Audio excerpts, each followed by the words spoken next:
ब्रेकनंतर बुलेटिनमध्ये तुमचं स्वागत आणि इतरही काही महत्त्वाच्या बातम्या पाहूयात।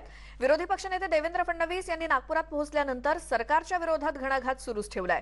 अर्थसंकल्पावरून विदर्भ आणि मराठवाड्याची निराशा झाल्याचा आरोप फडणवीसांनी केला।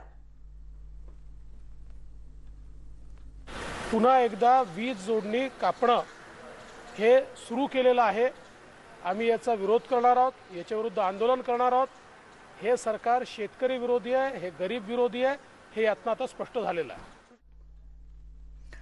तर विरोधी पक्षनेते देवेंद्र फडणवीसांनी नागपुरात पोहोचल्यानंतर सरकारच्या विरोधात सुरू ठेवलेला हा घणाघात आणि अर्थसंकल्पातून विदर्भ मराठवाडा या भागांची निराशा झाल्याचा आरोप त्यांनी केला। आम्ही तर विजेबद्दल बोललो, आम्ही शेतकऱ्यांबद्दल बोललो, आम्ही कोविडबद्दल बोललो, परंतु जनहिताचे मुद्दे हे त्यांना दिसले नाहीत।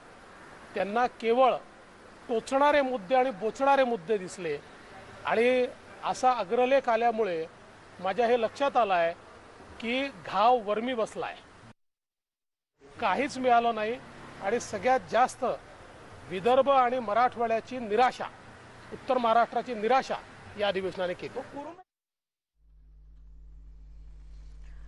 मुंबईमध्ये मनसुख हिरेन संशयास्पद मृत्यू प्रकरणी ज्यांचं नाव सध्या सातत्यानं घेतलं जाते अशा सचिन वाझेंनी काल काय विधान केलं होतं ऐकूयात। मी माझं जे म्हणणं आहे ते आज देणार नाहीये, मी ते सगळ्यांना उद्या देईन। सगळ्यांना जे काही केलेलं असेल ते मी उद्या हे देईन। मी उद्या दिवसभरात केव्हा तरी देईन, ते मी तयार करायला। हिंदी में एक बार मेरा जो ऑफिशियल स्टेटमेंट है, मेरा जो पक्ष है, मैं आप सबके सामने रखूंगा, जनता के सामने रखूंगा, कल रखूंगा मोस्टली, आज नहीं करूंगा। आप प्लीज क्या इस मामले में आपने अपने सीनियर अधिकारियों से बातचीत की जो एलिगेशंस लग रहे हैं? जो ऑफिशियल कैपेसिटी में होना चाहिए वो सारा सब हो रहा है।